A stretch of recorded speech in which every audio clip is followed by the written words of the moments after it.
everybody. My name is Dave Jackson, he, him. Hi, I'm Kenneth Shepard, he, him. And this is Tales from the Backlog, where each week I'm joined by a guest to deep dive a game from our backlogs. Today's game is Pokemon Legends ZA. I forgot to figure out how to say the name of the game. Is it ZA or Z to A?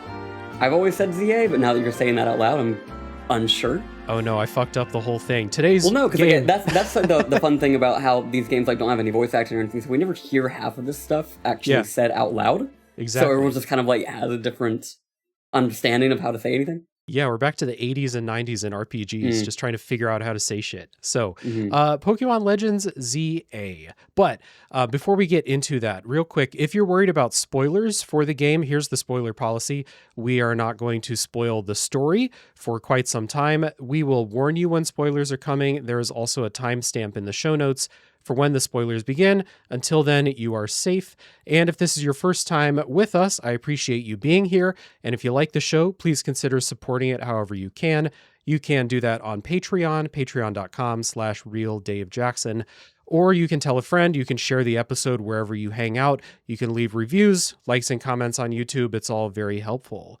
So, as you heard at the top of the show, Ken Shepard is here making his show debut. If you don't know him, he's a journalist and critic for Kotaku. He's one host of Normandy FM podcast, and he's the mastermind behind Lumiose City's urban design. Ken, welcome to Tales from the Backlog. Thank you. That was a lot of things that I'm really proud of, and then one that just really went down the drain and over the course of a video game. Yeah, well, there's still time to turn it around. Yeah, there's a DLC coming. They can fix everything. Yeah, we can do it. We can fix it. So I'm glad to have you here. As I've learned that you're a Pokemon fan, and I think that especially longtime Pokemon fans have interesting relationships with the new games. So Sure. I'm happy to talk about this game with you here. Yeah. This game specifically has been really weird to talk to some people about because it feels like everybody has a very jarring, extreme opinion on it. And so I haven't really gotten a whole lot of opportunities to talk to some people because a lot of people that no one would talk to about this game just kind of dropped off of it. And I'm just like, I'm still at the restaurant, so help me out. Fair enough. Well, I definitely didn't drop off of it. I got through it. So we got a good podcast ahead of us. So the game, once again, it is Pokemon Legends ZA. It is an RPG developed by Game Freak, published by Nintendo and the Pokemon Company for Switch and Switch 2 in 2025. It was directed by Haruka Tochigi, and a lead design credit goes to Rei Murayama. We have some more credits as we go through the episode and talk about different things. If you don't know what the game is, we have our quick pitches per usual. I say Pokemon Legends ZA is how not to design your city, or how I learned to stop worrying and love the fact that my apartment is now surrounded by dragon Pokemon. Ken, what's your pitch? This is the future that Zora Mamdani wants. Love it. Yeah, let's hope the area outside your apartment doesn't turn into a battle zone. Pokemon trainer battle zone. Yeah. I played this on the Switch 2. It took me 26 hours to beat. I didn't do a ton of optional stuff. I mean, I spent some time catching Pokemon and stuff like that. 26 hours for me. How about you? Yeah, I've not quite done completionist. There's still some side quests that I have not done, but I am, after finishing the Pokedex and doing most of the side stuff, I'm about 55 hours in. Okay, cool. So you did finish the Pokédex, a lot of optional content then. So we'll get that perspective as we go as well. So as I said, I know you're a Pokemon fan. Please tell everybody else about your history with this series. And then we were both here basically on day one for this game. So that's, we already know that. But what's your history with Pokemon? It's a story that would take a lot longer than 1 to 2 minutes that you've allotted. So I'm going to give you the short version. I have there's not really been a longer constant in my life than Pokemon. And that dates back to when I was 6 or 7 years old. The first thing I ever experienced was I walked into a movie theater and saw a poster for the first movie. And when you're a kid and you get the slightest taste of something, it becomes your entire personality. So I, was a huge fan of the anime for a little bit. And then me and my twin brother, who is very tied to my relationship with Pokemon, we got our first copy of Pokemon Red. Late that Christmas, I got my personal copy of Pokemon Yellow. And then it's just kind of been a non-stop. Every time a game comes out, me and my brother both get both versions. Nice. And so there have definitely been eras where I was not like as enthralled by it as I was then and as I am now as a 33-year-old. And so, because like I usually say like generations 5 through 7 were the ones where I was kind of like, I played those games. I didn't finish the Alola ones, but they're still on my shelf in there. And it was really around the time of like Detective Pikachu and Sword and Shield where I just kind of like got drawn back into it. Especially Detective Pikachu had like done a lot to kind of make me like see that world in a new way that wasn't always about like, I'm gonna get 8 badges and I'm gonna become champion all the time. And so I think later Pokemon games, like especially like the Switch era, has really resonated with me in that way, because it feels like Game Freak is also just kind of getting tired of that format and of that story. And so, yeah, I've been enamored with it for most of my life. And there are definitely just been points in my life where I've been more obsessed with it than other times. And right now, I think I'm like firmly in a like sicko mode stage. Hell yeah. Love it. Cool. Interesting to hear that movie poster was the spark, we'll say. I remember like I saw that movie in theaters the day it came out. Like I was already there. I started with Pokemon Red, and I think that our journeys are pretty similar. I kind of dipped down. I skipped a few games on the DS. And notably, I guess for our game today, I did not play X and Y. And then I came back with the games on with Sun and Moon. And then the Switch games have brought me more back into Pokemon. Kind of like you said, Game Freak is experimenting a little bit. They're trying some different things, especially with this Legends series that we have now. So I've been here the whole time as well with Pokemon. And this game ZA is interesting for me because I've got like two sides of it. I did an episode about Scarlet and Violet, and I kind of have similar feelings about ZA, where I love Pokemon. I love like the basics of Pokemon. I love catching them. I love doing the combat. It's all fun. It's all engaging to me. I don't think that Pokemon games have made a great transition into 3D. I think they're struggling to show the world of Pokemon the way that it existed in my head back when they couldn't do as much graphical fidelity back on the handheld systems, especially. They leave a lot up to your imagination on, with pixel art games and stuff like that. And I don't think they've been able to catch up with that, but I still have fun playing the games. And then with this Legends games, I think they're really tapping into the fantasy of being a Pokemon trainer better than they ever have before, with the way you catch Pokemon, with the new battle mechanics in ZA especially. It all feels like it looked like in the anime. Like they're doing it more like that. So I come out of this game with a very conflicted, I don't like, it's a game that I like more than I respect, if that makes sense. Like it's I like playing it, but if I take a step back and look critically at it, I don't think a lot of things are great. That's just how Pokemon feels to me nowadays.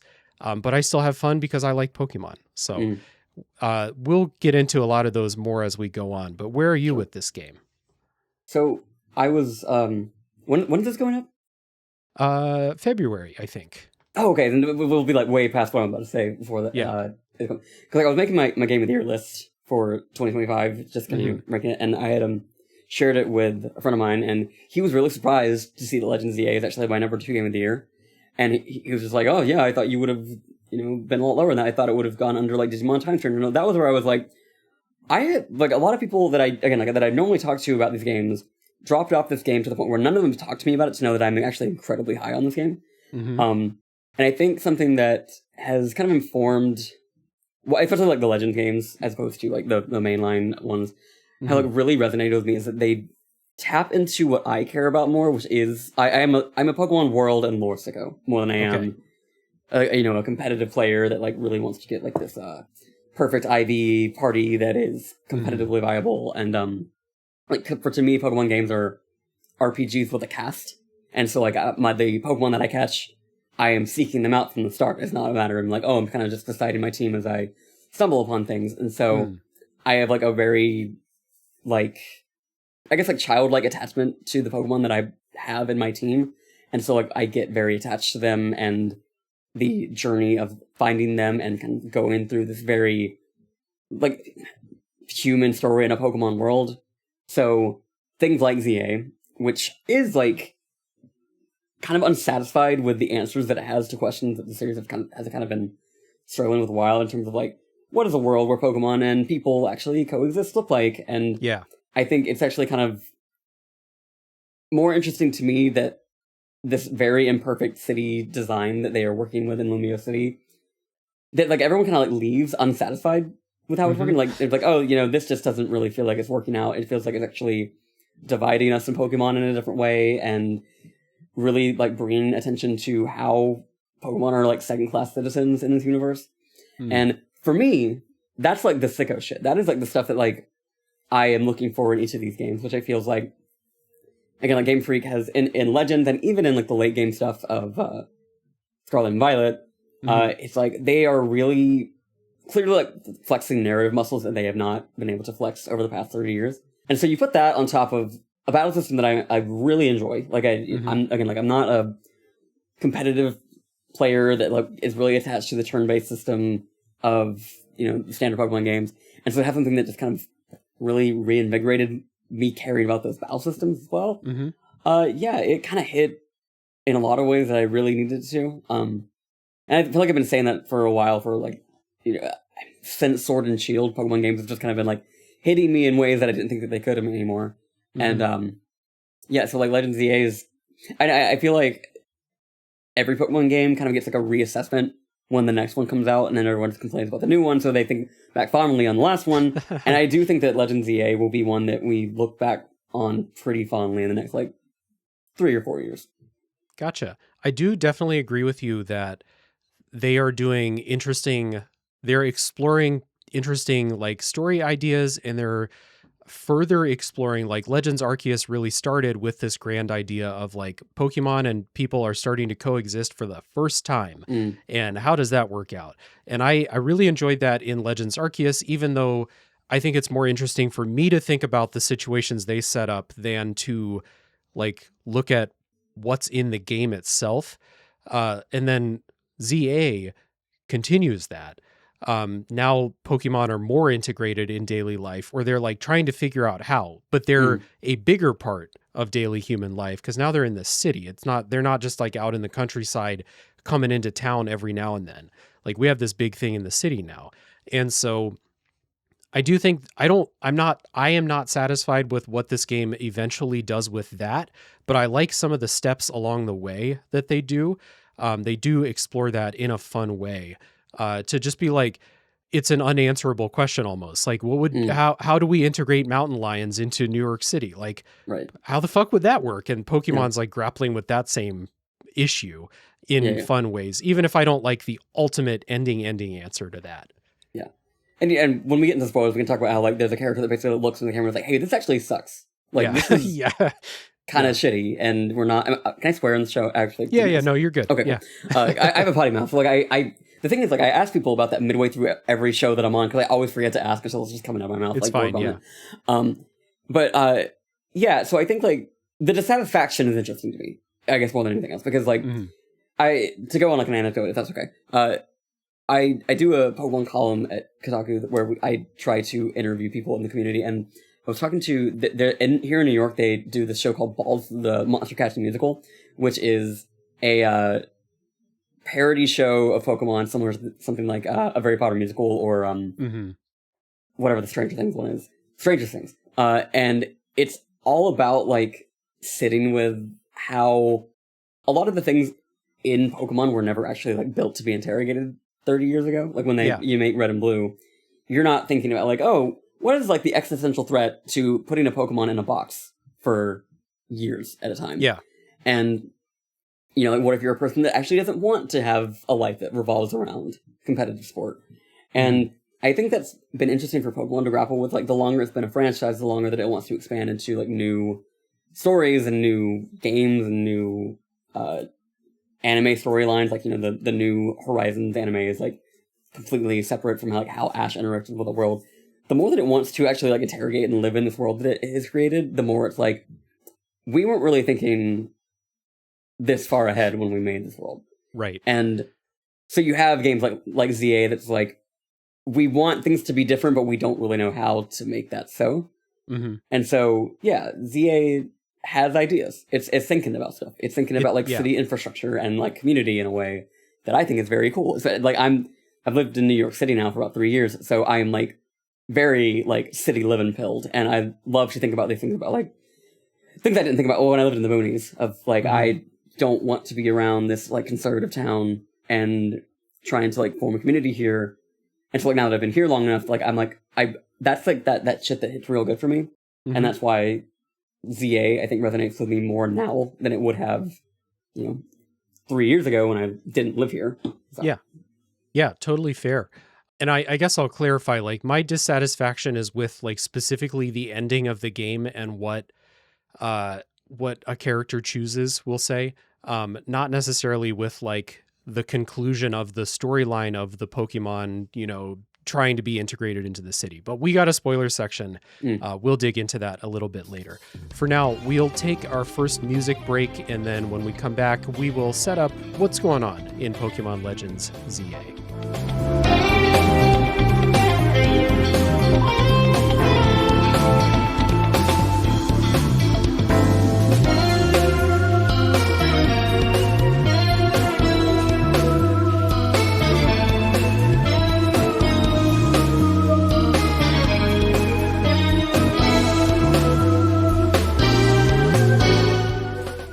So, Pokemon Legends ZA is set in Lumiose City 5 years after the events of Pokemon X and Y.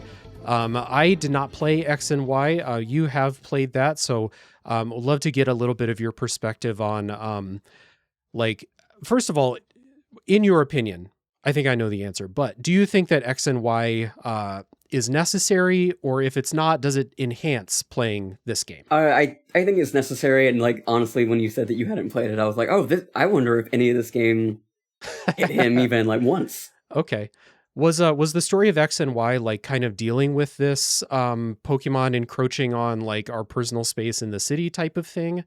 Less so. It was more the connections are more like human level, like because there are several characters in this game that are direct pulls from X and Y, like AZ, the character known as L, and various members of like Team Player and such.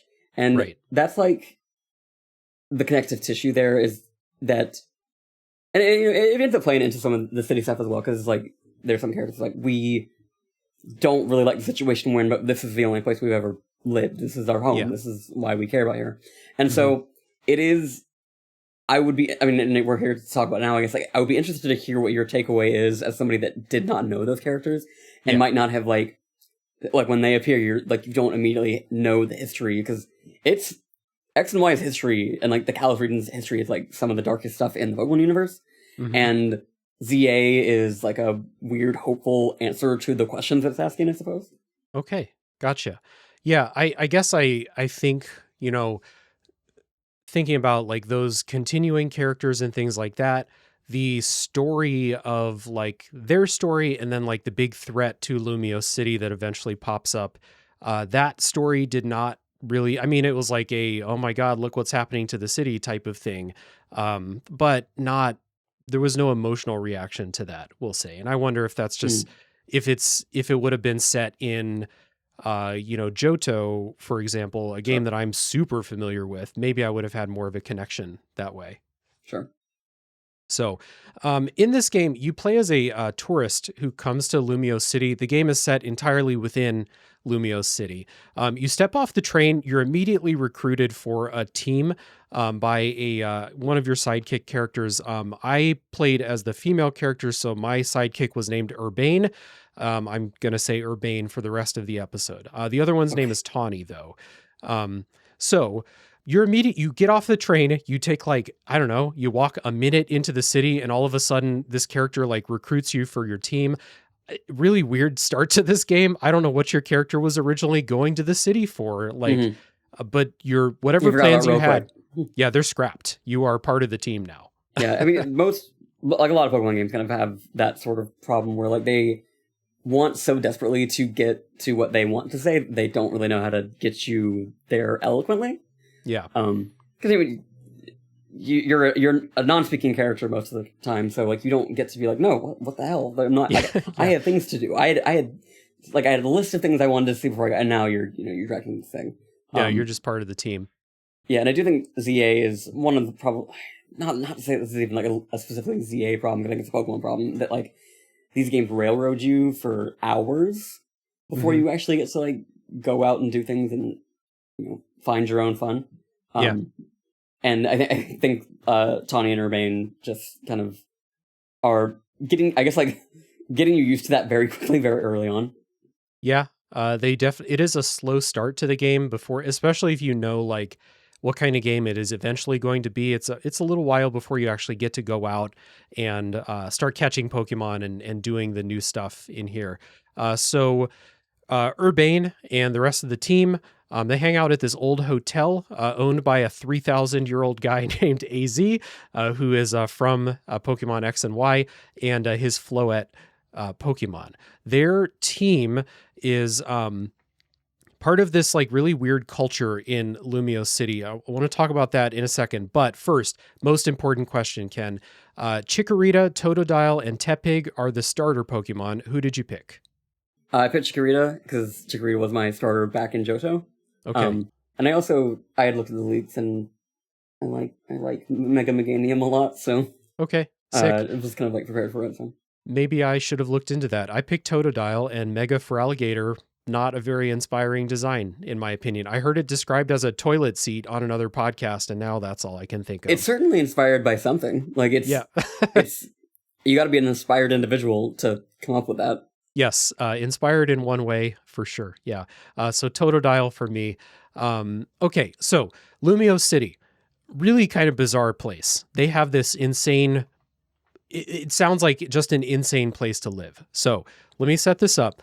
During the day, you just have your normal lives. People go about their business, but some of the city is closed off as these wild Pokemon zones. As we said, one of the big storylines is people are trying to figure out how to coexist with Pokemon. They are not going away. You can't keep them out of the city. So what they've done, this company that's in charge of the urban development has set up these wild zones where the Pokemon live.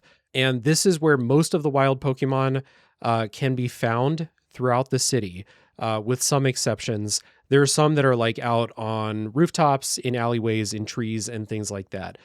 Side note, that was one of my huge criticisms of Scarlet and Violet, which is where Pokemon were just kind of copy and pasted out into the world. There didn't seem to be any ecology.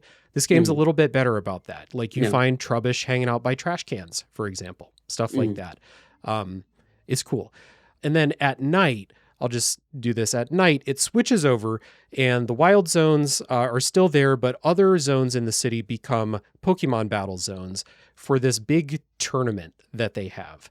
Citywide tournament called the ZA Royale, where they're trying to figure out who the strongest trainer is. And if you reach rank A, you start at Z. If you reach rank A, get it, Pokemon Z to A, you are granted a wish by the company behind the tournament and their redevelopment plan. Can it be a magic wish? Who knows? What's your character going to wish for when they get there? You'll find out. But I think this is like, if you think about what it would be like to live in Lumiose City, it would be fucking insane because there's more wild zones as you play. They keep popping up. And then the battle zone areas seem pretty unpredictable. So it's like, fuck, I got to work at 7 a.m. and there's there's a tournament happening outside my apartment. Like this fucking sucks. So this is a good point, I guess. Let's talk about the new, let's talk about the catching mechanics and the battle mechanics since we're on the wild zone stuff. Carried over from Pokemon Legends Arceus. There are Pokemon running around. Your character, you're running around. You can sneak up on Pokemon, surprise attack them with Pokeballs. Wild Pokemon will attack you from time to time. And you're throwing Pokeballs, you're aiming and throwing, or you use the lock-on and stuff like that. I said at the top, this is one of those things that helps me like kind of feel more of that fantasy that I had, especially once I saw the anime back in the day and saw like, what is their like full brought to life version of being a Pokemon trainer like? These Legends games are really good at capturing that, I think. I really like this catching system. Yeah. It definitely, one of the, like, the many disappointing things about going to Scarlet and Violet is that it definitely felt like, because of the nature of the overlapping development of it and Arceus, like, it did not feel like it learned from Arceus. And so to go back to just, like, okay, you can throw Pokeballs, but it's just to, like, start a battle as opposed to, like, actually being able to, like, throw the Pokeball, try and catch, and then, like, have that, action element. That was, like, it was like putting on a nice, like, comfortable glove to go back to ZA and be like, oh, they really just, like, smooth capturing mechanics that Arceus had. Like, and obviously, and they feel better now on Switch 2, on a, better optimized game even then. It's been weird to, like, that feels like almost like a far gone memory at this point, how it played in Arceus, because I put so much time into Scarlet and Violet and got kind of used to the jank and used to it just, like, feeling awful to play most of the time. And so to come to something like ZA, especially on Switch 2, was, like, just really refreshing. Yeah. So what do you think about the wild zones as a way to, like, obviously you have to have a place to go and catch Pokemon in these games. In Legends Arceus, you were going out kind of into the wilderness to catch them. And there is no wilderness in this game because it's all in the city. And I already said some Pokemon, like a handful of them, can be found on rooftops or in alleyways and stuff like that. Most of them are contained in these wild zones. So how do you feel about that as a world building decision to, like, this is where you're going to do all your catching and battling? Right. So the interesting thing about it is I actually think, whether intentional or not, the wild zones actually pull off something about city living that I don't feel like the broader Lumiose does, in that, like, Lumiose City feels very, like, one note in terms of its, like, visual identity. Whereas if you go to any real world city, like New York City, Brooklyn does not look like Manhattan, does not look like Queens. Right. Where Lumiose just has, like, no real definitive regions that, like, or just anything that really differentiates it from one side of the city to the other. Like, there aren't even landmarks most of the time that kind of, like, if you showed me a screenshot of Lumiose City and it didn't have, like, the Prism Tower in the background, I would not be able to tell you where it was, probably. Yep, agreed. Whereas the wild zones are, like, very definitively made and curated for Pokemon to be able to live there. Like, if you go to, like, the ice area that is for Abomasnow or whatever, it's like, okay, this place is frozen over. Like, this is where the ice Pokemon can live. It's things like that where I'm like, oh, you do, to some degree, like, you are thinking of, like, logistics of the world that you're trying to create. Yeah. And so that's interesting to me in terms of the urban redevelopment plan, like the city infrastructure that they're working with. They do kind of, like, fuck up whatever area gets, like, turned into a wild zone. Like, I feel like all the city's parks eventually just become wild zones. Like, there's no parks left for people to hang out in anymore. Like you said, this wild zone is turned into the ice area for all the ice Pokemon. It's like, okay, well, this happens in the game sometimes. Like, someone's cafe will become part of a wild zone, and the cafe owner is still just, like, standing outside. I really wish the cafe owner would have new dialogue after that happens, to just be like, hey, this sucks. It's cold, or something like that. I do like the wild areas for introducing some diversity, for sure. Because I agree with you. Lumiose is a pretty boring city to be in.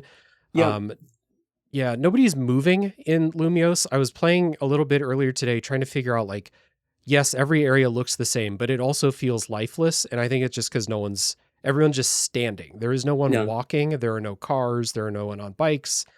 The Pokemon are the only things moving. So not a great city, in my opinion. Video game cities are tough. I get it. There's a lot of stuff you got to do to make them feel real. It's really, like, I think the music that's providing any kind of, like, city, like, vibe in here. Really nothing about the way it looks or what people are doing. Yeah, they're, like, the weird thing about ZA is, like, like, from an environmental standpoint, and that's what a lot of people are complaining about. Like, they complain about the window textures and stuff, but, like, even with, because, like, they're basically, like, upscaling what was a 3DS city that was one of many that you would travel through in a region, and trying to make an entire game around that. Because, like, you can make a single city game work, like GTA, Cyberpunk, so, things like that. But it's, like, clearly that goes beyond the scope of what I think Game Freak is either capable of or is looking to do, which is kind of a double-edged sword, because, like, I actually prefer it in terms of, like, I don't like open world games broadly. I don't like when I feel like most of the time that I'm spent playing a game is walking from one side of the place to the other. Mhm. And so it is kind of nice to have like a smaller map to run around and like have very definitive things I'm looking to do. But the interesting thing about Lumiose City is that, in spite of all of the blandness on the surface, there's a lot of character to it in ways. Like, you know, the music's part of it, but also just like the citizens that you do talk to and some of the quest lines that you do. Like, this game is very funny, actually, in a way that I don't think really translates to like social media in the same way that things that have like voice acting do. Right. Like, there are, you know, despite no voice acting, a lot of like the line, like I really got to give props to the localization team on just like really being able to make some of that stuff come through.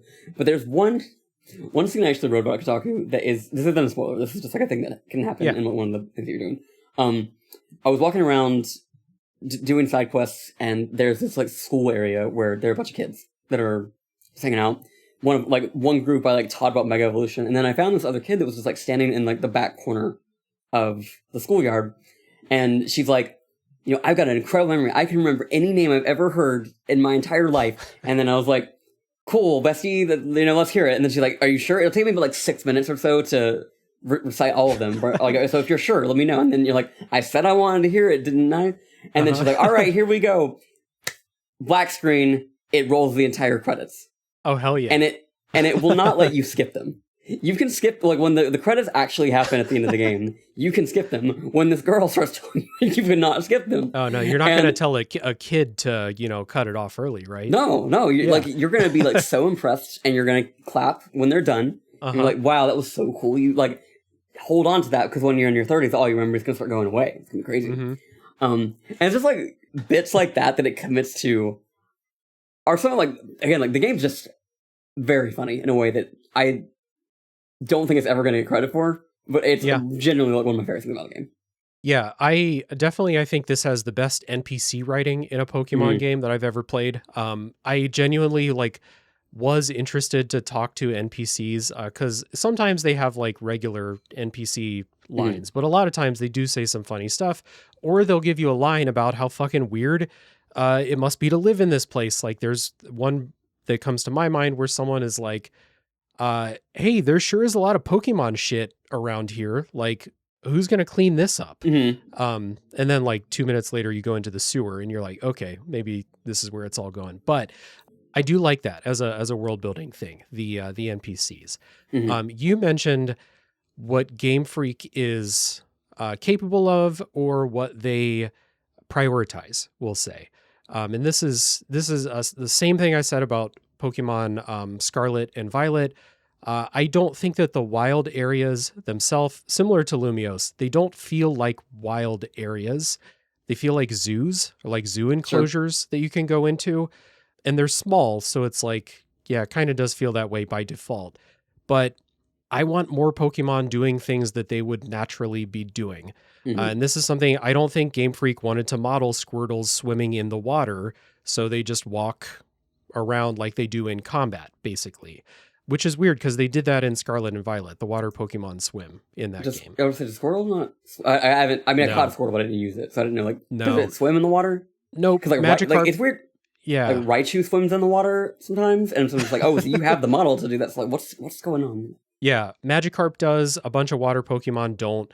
Pokemon are rarely up in trees. They are rarely doing anything other than walking from place to place in the wild areas. And this is like, when I said that thing that the Pokemon games are struggling to recreate, it's like you said, they started these games a long time ago with like probably no more intention than like making the Game Boy game first, making it all work.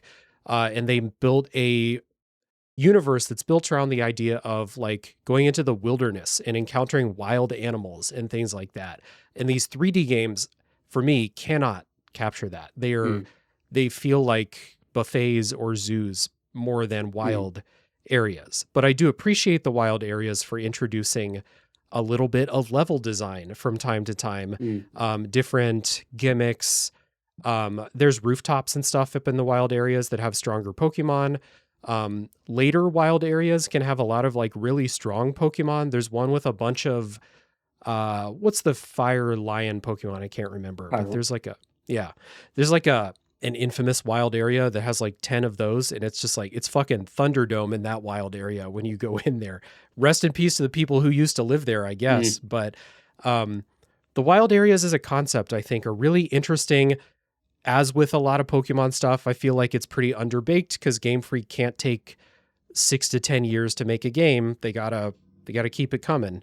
I really wonder, like, what would the ultimate vision of this be like if they had the time to do it? Part of it is like a lot of Pokemon fans have this vision of like some sort of like multi-region game where they can just go anywhere and do anything, which I think I one of my soapboxes I love to get on is that Skyrim broke everybody's brain, and to where everybody thinks that like the pinnacle of game design and like of existing in a video game world is to simply be able to walk from one quest to another without being stopped. And so that's the thing that I kind of struggle with, is that like when people are like, what do you think, these games should look like? What do you think this should be? And it's like, I'm honestly, and this might be a thing of like my expectations are set by the precedents that I've been given, and that like smaller scale, but like very singular ideas that Game Freak has are the things that still interest me more than even like a perception of this like Monster Hunter level or Xenoblade level open world that has like all these systems in place that are, really, revolutionary in some way. Because like, again, like even something like Breath of the Wild, which is, not like entirely comparable, but just like has all these sort of like really in-depth systems that are like really, that really feel like a true evolution of what those games were. It shows like a lot of things are innovating in much grander ways than Pokemon is. Yeah. And I think I just have over the years become just more okay with Pokemon not being this like huge, grandiose, like masterclass of open world design. And that's not even to like give Game Freak an out per se. It's more just like I think this is also just like an indication of my propensities when it comes to playing video games. It's like I don't want something that feels like it's so grandiose that it takes up 100 hours every time I boot one of these fucking things up. Yeah. No, I totally agree that having a small scale thing is good. I won't say that I'm not looking for big games, because I do play probably too many of them for someone who does a weekly show. But I have no problem with this game being contained in one city, for example. I have no problem with, bringing it down to an even smaller scale, whatever that looks like. I don't mind. My hope would have been, because obviously this is much smaller scale than Scarlet and Violet, and I think Scarlet and Violet was way too big for its own capabilities. My hope was that bringing it down to a smaller scale in this game would allow them to flesh out the detail in the world, and they've done it in some areas, and in some areas, frankly, what I think is the most important areas, I don't think they have. Fleshing out the NPCs, stuff like that, that's good. That's well done. And then having this kind of more contained story, I think works too. This is my favorite part of the story, is the evolution of this development plan. The wild zones keep popping up as there's a threat around the city. Wild Pokemon are becoming more common within the city, so there are more wild zones to kind of keep things under control. And I think that thinking about that as it progresses through the story, and then seeing how like some people are like, yeah, it's cool, we're doing what we can, and then there's other people who are like protesting the development plan. There are people who hate it. If you look, you'll see, like I said, some of the wild zones are swallowing up small businesses and city blocks and stuff like that. And that was my favorite part of the story. The kind of the plot with like the big threat didn't do a whole lot for me. But this is cool. This is an interesting exploration of, like you said, those things that Game Freak never intended to really reckon with in the games. Now they're doing it, and I think this is cool. It's interesting to think about. Yeah, I think that as a mechanical video game space, Lumiose can leave a lot to be desired. I do just think of like as a thematic space for both Pokemon and also just like city living. And like one of the things that we'll talk about the specifics of it later. There was a point later in the game where it was clear like the city was being threatened by something, and everybody like from all these different walks of life was banding together. And I just had to like sit my Joy-Cons down and stare at the ceiling for a second and just be like, oh, all the posturing that leftists do about community, about like city building is actually real. It's actually like easily captured in something like ZA that is about Mm-hmm. people caring about a city and trying to figure out what's best for it. I do think part of me's like crossing my fingers that in the end of DLC that's coming out next week as we're recording this will kind of just feel like this is kind of a failed experiment, Mm-hmm. and you know they were already seemed to be unsatisfied with the answers. Like maybe the end of this game is them being like, all right, let's go back to the drawing board and figure something else out, and then the wild zones get like torn down or something. That would be I'm not sure. How bold can Game Freak get? Yeah, exactly. I don't expect a lot of boldness from Game Freak, but we can always hope. We'll have to find out how that is. I'll have to ask you or read what you write if you're going to write about it. That's fine. I also, just to point out, there's a ton of side quests throughout the game, and while I think these are mechanically really boring and I stopped doing them at a certain point, they are interesting because they're mostly about these interactions between these new Pokemon and the people around, the city. So you did a lot of these. Did these? I assume that they satisfied that kind of like seeing how people live perspective. Yeah, and part of it is like a lot of the more annoying ones for like, okay, can you go catch a Pokemon that I can see? And it's like, I'm already catching the Pokemon anyway, so whatever, fine. But it does, it does lean on, I think, some of the best parts of the game, which are a lot of the NPC writing, and it just kind of like really leaning into sort of absurdist humor that is certainly prominent in like the early seasons of the anime, but it's definitely kind of been lost, I think, after years of the sort of like brand safe side of the anime coming out. I guess like kind of after they recast the entire, that's a whole other saga. But like to have a Pokemon game that is leaning into that sort of just like, there are some weird fucking people in this world that just like have these like weird fixations and like questions and curiosities about the world. It definitely satisfies that. And any chance I get to, and a lot of them end up cultivating the battle anyway. And it's like I like this battle system enough that I'll go do some filler battles where I just Raichu Okos, whoever I send them out to.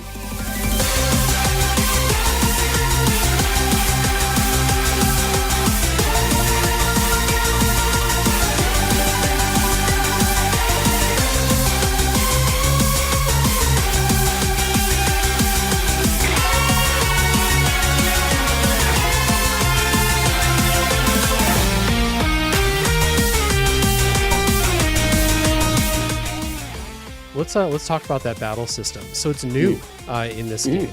It is real time for I don't know, maybe there's like a spin-off game or something, but as far as I know, first real time combat system. In like the mainline stuff, yeah. Yeah, and the mainline stuff. So if anyone's played Xenoblade Chronicles, I think that's a good way to think about it. You have your 4 moves, and they're all on cooldowns. And there's a lot of new stuff, like besides the real-time element of it. You use a move, wait for it to cool down. There's a lot of like other stuff that is hinted at, probably important in like high-level competitive play. You can play around with it in the game if you want to. It's not really required. Stuff like positioning is important. Moves will have areas of effect, or a hydro pump will shoot in a straight line. If your Pokemon's not in that line, you don't get hit by it. Moves don't miss because they have a percent to miss anymore. They physically miss, which is cool. I think that's interesting to fold a bunch of those moves like Zap Cannon back into a move I would ever consider using. Because in the old games, that move missed 50% of the time. I'm not going to fuck with it in a Elite Four battle or something. Now it hits as long as it physically hits. Right.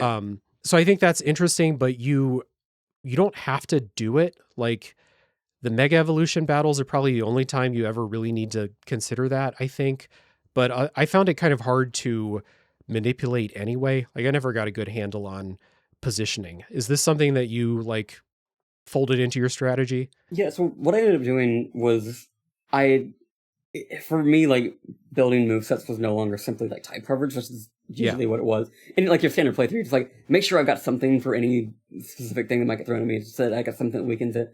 Whereas in ZA, I ended up kind of crafting movesets more around like a build, where it's like, so for Raichu, for example, I usually expect him physical. So I had, my main strategy in the early game was to give him Volt Switch, which is a move that you attack somebody physically and then you immediately teleport back to the trainer. Yeah. Where in the original games, it was you switch out to a different Pokemon, and that was sort of the way they've adapted it for this playstyle. So what I would end up doing is I'd have a lot of Raichu doing a lot of physical attacks, and then use Volt Switch to kind of like pull out to safety as my cooldowns came back. And then for like Starmie, who is a little bit like slower to move because of its nature, a lot of its abilities were ranged ones that kind of kept it out of the scrap. So I'd never have to worry about it needing to like pull out very quickly.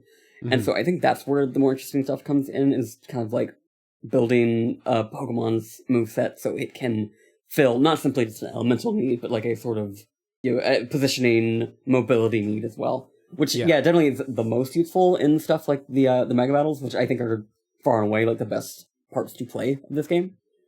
But yeah, it's like one of those things where if I bothered to get into competitive, and I could log in and find people that weren't using the same 3 Pokemon all the time, that stuff would get like take a little part of my brain that I don't think even regular VGC does. Just because like I don't know, like I have a really weird relationship with competitive, and that I like to read about it and watch it happen. But like I'm too much of like a sappy, sentimental person to try and get like a team that is meta and not like the 6 guys that I want on my team at all times. Yeah. And so at the very least, like I think that it has been the most compelling battle system certainly since Arceus, because like, you know, Arceus has its own sort of spins on those original concepts that I thought was definitely interesting within the confines of a single player RPG. And so ZA, I think like I'm kind of content with the idea that each Legends game might play just very differently, because I'm interested to see Game Freak continue to just like really throw spaghetti at the wall and see what sticks within the confines of a system that they've been working in for 30 years and probably bored of. Yeah. I thought that like stance system in Arceus was like a neat little, you know, layer to add on top of the battle system we already knew. This is like completely different. And I, like you said, the big win for the battle system, I think, aside from, you know, giving you that feeling of like calling out moves to your Pokemon, like you would see in the anime or in your, you know, in your daydreams when you're a little kid like me, is like making basically every move has utility. Even if it's just, you know, buffs and debuffs like you've always had. Battles are, you know, they're not always the type advantage wins in one hit like they used to be. So you might want to do some buffs and debuffs, but like stuff that I would never use protect or detect in another game, because if the Pokemon's not right for the fight, I'll just switch it out to something else. Like, but in this game, those are like parries. If you time it up, they'll completely block whatever attack is coming. Kind of cool. Teleport. I had an Alakazam on my team. Teleport was a nice move. I would never keep teleport on an Alakazam in another game. In this game, it teleports you out of the fray if you get too close. You know, Alakazam's a little fragile guy, so it doesn't want to be in there getting punched in the face. So that stuff is cool. I ran into a bit of, I made the Xenoblade Chronicles comparison. I don't like combat in those games because it devolves into me just using whatever moves not on a cooldown without really much thought behind it. This game can get into that, but you are free to build your 4 moves with a lot more variety than the older games. So if I did play it like Xenoblade Chronicles, maybe I would be stuck up, like in a Mega Battle, for example, I would be stuck up like getting pummeled by the Mega Pokemon, when maybe it would be smarter to have a move like Volt Switch or Teleport to pull you out of that, let those cooldowns come back, and then go on the offensive again. So I think I played it a little bit not as creatively as I probably could have, but it's got the classic Pokemon problem, I think, of like, it has a lot of complexity. Pokemon battle systems always had a lot of complexity. You don't need to, in the main game, engage with a ton of that complexity. And I'm not going to play competitive because it's too sweaty, just straight up. If anyone out there would like to build a non-sweaty competitive like thing and fight Pokemon without training EVs and shit, Mhm. I'm for that, but I'm not going to go online and play random people in Pokemon battles. That sucks. So, mega battles, you mentioned. There's this storyline in the game where Pokemon are undergoing these rogue mega evolutions, and you have to go out and calm them down before they hurt themselves and destroy city blocks and stuff like that. Mega battles are, if anyone remembers, the big, like 4 or 5 boss fights in Legends Arceus. They're similar to that. They're large scale. The mega Pokemon are huge, and they take a long time to fight. You're never gonna like one hit KO these things. Yeah. I think these are mechanically really interesting. My one wish is that they didn't take place in a pink void. I wish they took place in the city, but that's a Game Freak limitation, I think. But they're fun. Yeah, I definitely think it's the places where you most see like the potential of this battle system. I guess like in the context of a single player game, because like a lot of stuff we're talking about is like, oh, if I can like really outplay and outsmart a hypothetical other trainer, that would be cool. But like this is raw mechanics of like a lot of dodging, a lot of anticipating like area of effect abilities, and there are some I don't know if you play the post game, like the final boss like has some crazy stuff to avoid. And it's not even that it's like super complex of like an action system, but it's like just enough that it's like those fights are always like very refreshing after how many hours of mostly samey fights. Yeah. The big kind of thing with those is that a lot of times the mega evolved Pokemon will try to attack you, the trainer. And you can only take so many hits before you black out and you lose the fight. And I lost a couple of these mega evolution fights just because I was like, maybe like, you have a dodge roll in these games and sometimes you have to use it. And I was like, I think I can just outrun this, and I could not outrun it, and just ate a fucking like hydro pump to the face or something like that. So I think that like that's one of the things, like the Pokemon attacking you, that makes these Legends games feel more wild in a way, a little bit more dangerous, because like if these are wild animals, they will attack you if you're in their space. And given that these wild Pokemon in the wild areas and then the Mega Evolution Pokemon, they just gone berserk, you're in their space. You're in their wild, cordoned off space. And if they don't want you there, they'll attack you. And I think that it adds something to the feeling of like, these are dangerous. And that's the story's telling me they're dangerous. And I feel the danger a little bit more in this game. Yeah. 100%. I especially like once I like kind of clued in, like alpha Pokemon specifically will always target you. Yeah. I was like, oh, you have like a new understanding of like how am I supposed to move through the space? Like what is the smartest, best way to do it? Because a lot of times you're not even just moving through these just to battle, you're trying to catch these things. So like you're trying to kind of like juggle 3 different sort of things. Like you're juggling yourself, you're juggling their health and also your Pokemon's health, and trying to just manage a lot more than you ever have to. And in a way it's like you don't just get to pause the game and like think about it real hard. You kind of have to react to the moment, which I think is very nice. Yeah, for sure. The other thing, I guess, about the battle system is the battle zones where you do your trainer battles. As you're rising up the ranks of the ZA Royale, or whatever it's called, AZ Royale, something like that. The city blocks get turned into these battle zones, and they're full of trainers. The trainers are walking around with one of their Pokemon outside. You can use the same like stealth mechanics to sneak up on them and land a surprise attack. And you always have to like do a certain amount of trainer battles, get a certain amount of points before you reach a level where you can do your promotion match against like one of the game's main character trainers to rise the ranks in the tournament. So what did you think about this like tournament, the battle zones? Did it ever feel grindy for you to do this stuff? I mean, it was by like nature grindy, but like I really liked it as it's not even a challenge per se, but it's just like a thought experiment more of like, okay, I walk in with Raichu out, but I see somebody's got like a Steelix, and I was like, okay, I know if I want to get any sort of like, because you also get these cards that are like, hey, you'll get more points if you do X, Y, or Z. And so I'm like, okay, I want to get a sneak attack, but I also need to use a certain type of move, maybe a super effective one, and it's kind of just like thinking through my head and like just kind of like turning the cylinders of like which Pokeball do I need to be throwing right now? Who do I need to actually have out here by my side to get as many like most efficiently get those points and those cards dealt with. And so like that was just like a nice sort of like not even like a brain teaser more or less, but it's kind of like a moment of me being like, do I know my party well enough to know exactly how I can do this without like pausing to have to look at everything?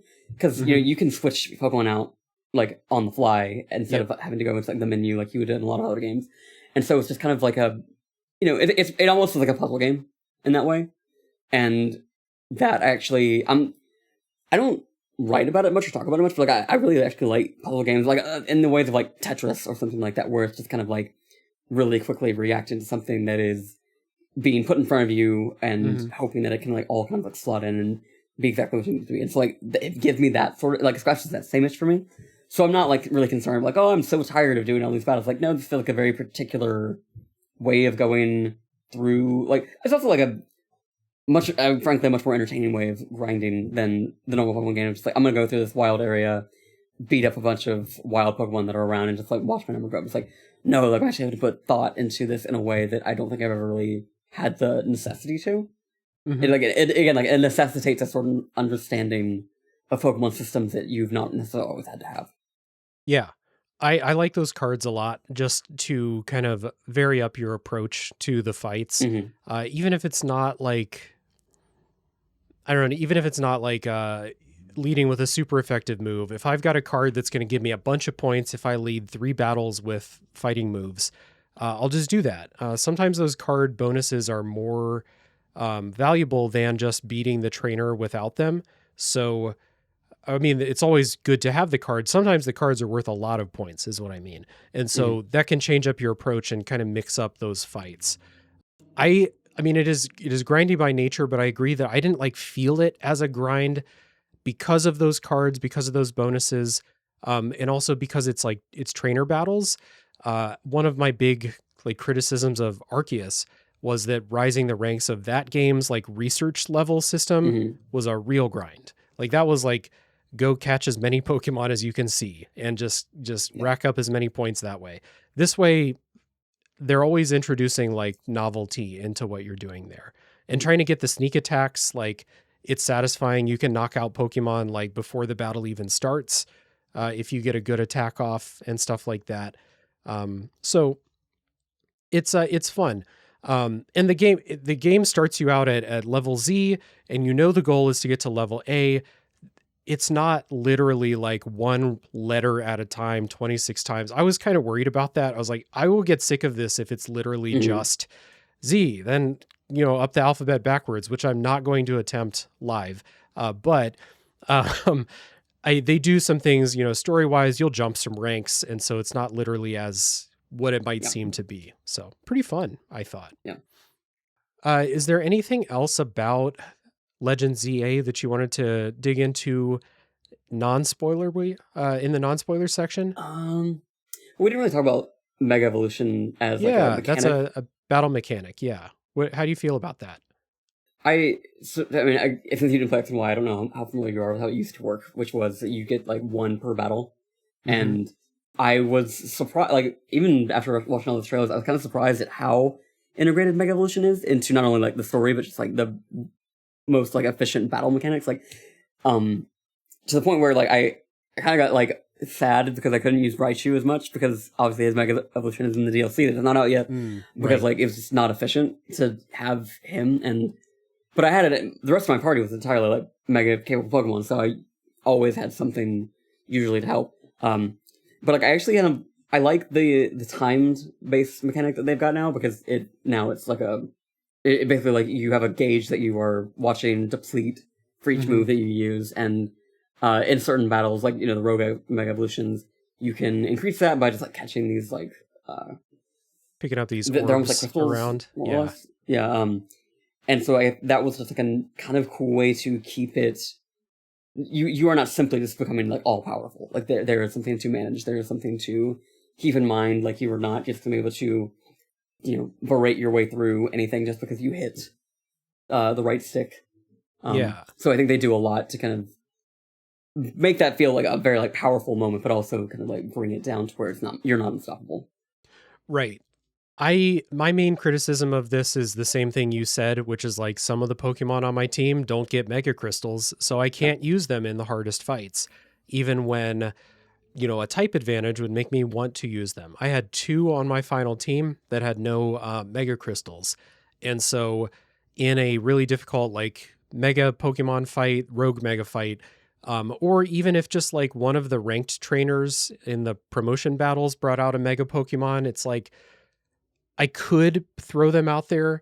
It's not going to be the best thing. Like, I actually think that that's kind of interesting that Pokemon has really sometimes struggled to make battles more interesting than rock, paper, scissors in a way.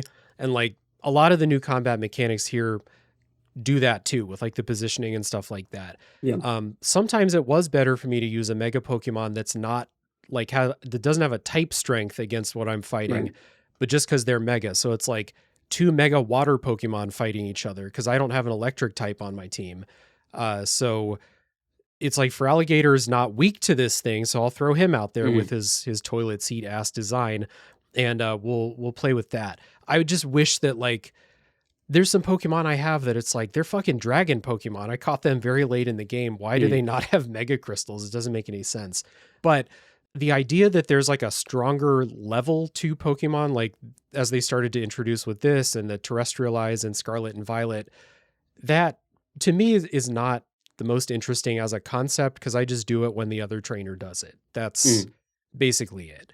As like a strategy thing, it's never like, now's the time to use my Mega Evolution. It's just like, oh, their last Pokemon's going to do it, so it's time for me to do it too, Yeah. And that's where I think like the rogue fights are just like the more interesting version of all of that. So, and in those, if you don't use a Mega Evolved Pokemon, you're doing like literal chip damage the whole time. So you're incentivized to be ready. They tell you which Pokemon they are ahead of time. So you're like, Rogue Venusaur, make sure I got a Mega Fire Pokemon ready to go in that fight.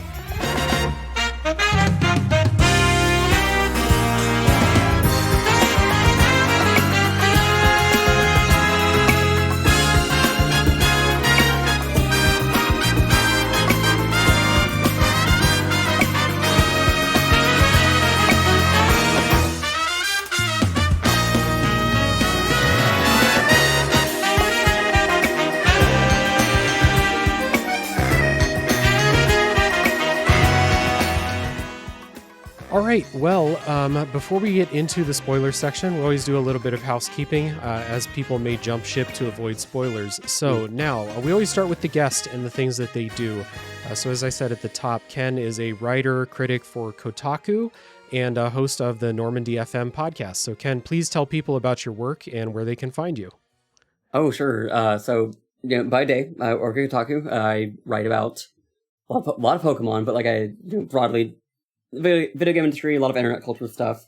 Wrote a lot about K-pop learners this year. It was great. But yeah, you can find me there every day over at Kotaku.com. Normandy FM is a book club style retrospective podcast, which is where me and Eric Van Allen of Game Informer kind of go through entire series book club style. So you'll if you've ever the series we've done are like Mass Effect, Dragon Age, Jade Empire, The Last of Us, Final Fantasy X and X 2, Cyberpunk 2077, Nier, and as of today, when we're recording this, but if this is going to go out much later, many more episodes will be out by then. We did our first episode of Dragon Age: The Veilguard, which we are finally going back to. Like, it's the first time that we've ever done a season of that show where we're kind of going back to a series because a new game came out. So that's going to be fun. We were originally, as the name implies, a Bioware podcast. So it's kind of nice to go back to Dragon Age and kind of back to this studio and talk about every terrible thing that's happened to them in the past decade. So, yeah, that's me as far as the internet's concerned. Cool. Well, I definitely recommend people check out your writing over at Kotaku. You do reviews, you do a lot of stuff. I particularly like you said, you did a lot of Pokemon writing and a lot of like creative writing based on, tying current events into stuff going on in this game, for example. I remember reading some stuff there. So I definitely recommend people check out your work there. And I am currently enjoying your Nier Automata season of Normandy FM. So definitely recommend people check that out too, especially if, I do one game for a couple hours and then I move on to the next game. And if you want something that's more spread out over many, many episodes for the same game, that could be a good show to check out for sure. So I will put links down in the show description for everything that Ken does so you can check it out. And for me, I did my plugs at the top. The one thing I didn't say is if you would like to join the Discord server, it is open to the public. Come in, talk about the teams you used in Pokemon Legends ZA. Join our community. We're a lively and friendly group of people.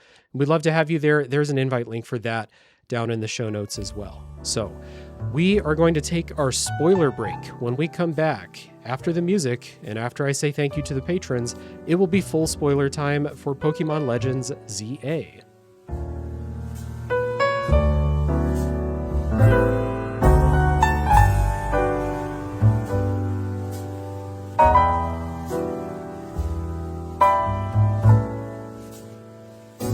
All right, before we get to full spoiler time for Pokemon Legends ZA, I've got a quick couple of announcements about some guest appearances and the customary thank yous. You can catch me on 2 other podcasts with recent guest appearances. The first one is on the Pages of Play podcast, where they gathered a group of podcasters to talk about making podcasts, our approach to criticism, and much more.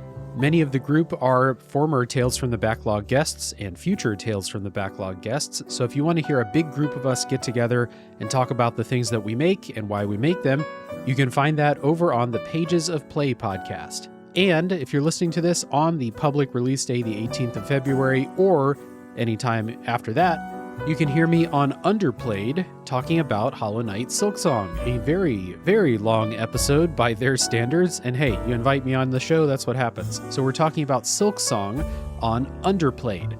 I'll make sure to put links to both of those down in the show notes so you can easily find them. Please check them out.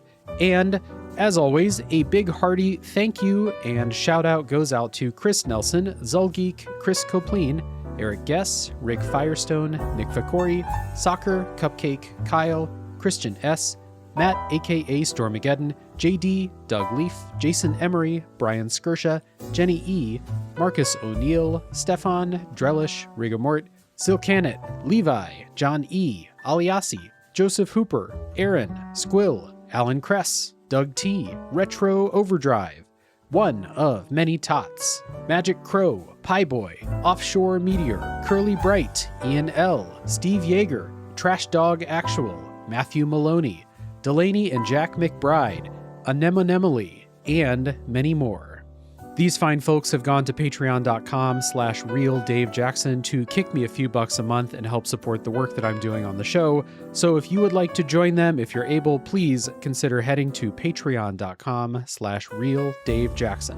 And with all that being said, it is time to get back to full spoiler time for Pokemon Legends ZA.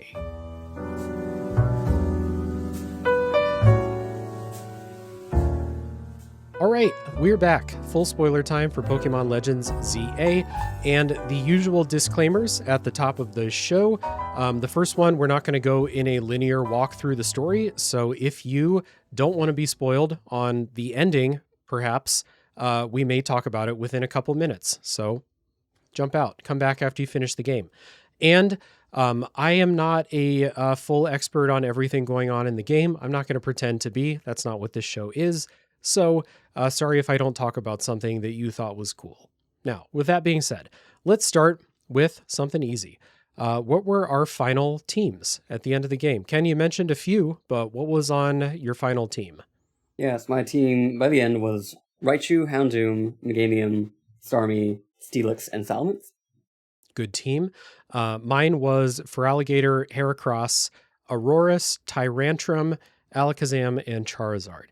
I think this is interesting. You mentioned earlier that kind of connection that you have to some of the Pokemon that may have been there for a long time. Obviously, I know you're a big Raichu fan, but you've got a lot from Gens 1 and 2. Gen 2 specifically is very well represented on your team. And I have, you know, I tried out Aurorus and Tyrantrum because they looked cool. I'd never used them before. But other than that, it's like Feraligatr, Heracross, Alakazam, Charizard, Gen 1 and 2, those ones that Yeah. I have a connection. Those are my buddies. When I see Alakazam in a game, I'm swooping him up. Yeah, I'm very neurotic about this because like I have a team of 6 that is like my definitive like canon team. Which I mean, Are they in this game, all of them? or the Are all of 6 in this game? nope, only 2 of them are. Which are Only actually 2, gonna okay. Oh, up, okay, they're up on the shelf. yeah. So this is Raichu, Palkia, Latias, Beautifly, Torterra, and Houndoom. Okay. And so the way that I play these games is I seek them out first and then just fill in the gaps, depending on what's actually available. So I've been 2 games in a row now. Both Raichu and Houndoom have been in because they were both in Scarlet and Violet. And so they have been like the mainstays of those teams for a bit. But like Legends Arceus, like 4 of them were in that game. And so for me, it's again like this is why I look at leaks of like the Pokemon that are in the game beforehand, because I'm like I'm making a team before I need to know who I'm looking for. And so like I'll like if I find out that like okay Pikachu or Pichu is like somewhere early in the game, I'm not leaving without him. I'm going to go find him, and I'm gonna spend an hour or more doing that. Like I remember when I first played Arceus, like I was in the middle of the night, like you know as soon as it came in at midnight, I was playing, and I did not go to bed until I had at least like the Pokemon that I wanted at that point. And so yeah, that's like that's been my team for almost 20 years now.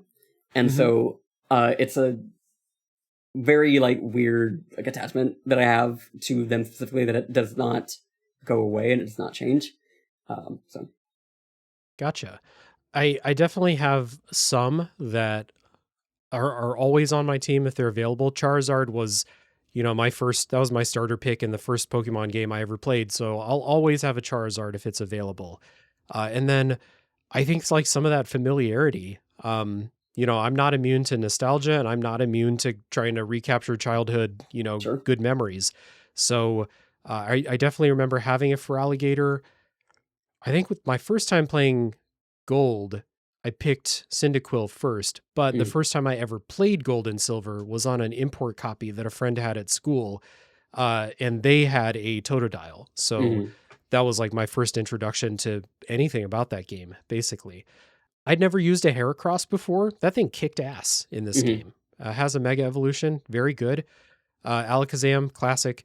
And then Aurorus and Tyrantrum don't have Mega Evolutions, which is weird. Tyrantrum's literally a T-Rex. Why does it not have a Mega Evolution? Yeah.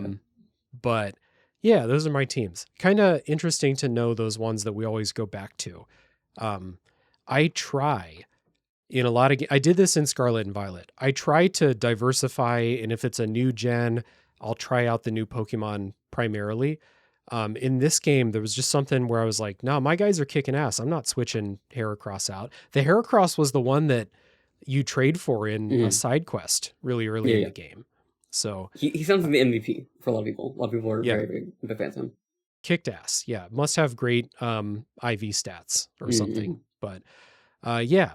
I do like, also, I forgot to say, like, I do like the candies. I guess they're not new in this game, but you just pick them up constantly.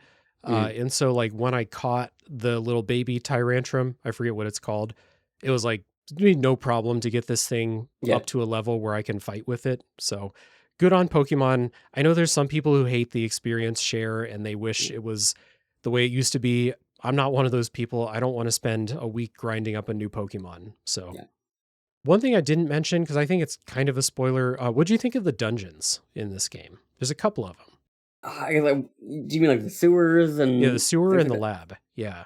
So the lab was an oh shit moment for me, because like that has From very X much and Y? ties to X and Y. Yeah.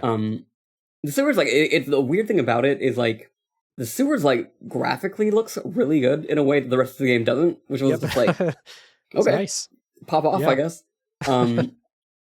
So I like those spaces, especially because like the sewers is basically like an extension of the city, and like finding your way to it can be kind of obnoxious at some points, because there's some like quest lines that like you'll get you'll see like the waypoint for, but it's like underneath the city, and like you have to find your way around Right. to actually get to it. And so like it's things like that are just kind of like fun to me.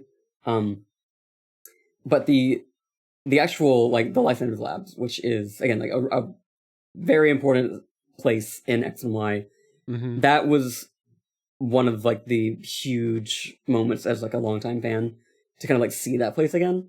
Because like obviously like it's desecrated and like it has not been lived in for a very long time, and you learn a lot of like you learn again, I guess, because like if you played that game, like you know what's going on or where you are. We're going to spoil Pokemon X and Y going forward. So, I mean, if anyone's worried about the story of a Pokemon game from the DS, sorry. Yeah. It's, so I did, like, those were, like, nice sort of detours from having been in the city proper for, you know, dozens of hours. Yes. I wish there were a lot more of these dungeons. As dungeons, they're not super interesting, you know, spaces. Sure. They're kind of like the Yakuza dungeons, where they're just a series of hallways and intersections and stuff like that, which I suppose most dungeons are if you really look at it that way. But they're not the most interesting spaces, but I cherished going into the sewers because it was not the city, you know. And this is canonically a Dark Souls game because it has a sewer level. So there we go. Okay, now you mentioned Lysander's Lab, which is a good moment to get into in this game in ZNA from X and Y. So, like the continuing storyline, that's the one with Team Flare hiding out after the events of X and Y. Maybe I should have looked it up. I didn't, though. I don't really know what happened at the end of X and Y that caused Team Flare to go into hiding. Well, so Team Flare is one of the like subsets of like the villainous teams in Pokemon that does something so horrendously awful that like they're basically, you know, told to fuck off forever, because they basically try to do with Thanos. They try to basically destroy the world to remake it in their image. Okay. And so, you know, you get into a lot of stuff with, you know, the characters that are still in the city, where they're like, you know, we were basically hoodwinked into Lysander's like hysteria, and we don't want to leave the city despite the fact that we're ostracized, because like this is the only place we've ever known. And so when you go to this lab, you're seeing again like the remnants of everything that happened in X and Y is down there, because you in those games you wrecked shop and then everybody left, and then so it's kind of like left to be this like desecrated sort of memorial of everything that Team Flare was supposed to be and everything that ended up actually being. And so that's like compelling to me. Like it's a compelling place to go back to, especially now you see like these characters that were once part of Team Flare that are trying to figure out what that even still means to them, are coming back to this place because it meant something to them, even if it ended up not panning out and it wasn't. You know, they again like they feel betrayed by Lysander, which is, you know, a really interesting thing to reckon with when Lysander is still alive, but not himself in the same way. Because like, it was until October 16th or whatever it was, people thought Lysander was dead, and he'd been one of the people that was one of the few times in Pokemon history that people were like very sure that he had to be dead and that like we would never see him again.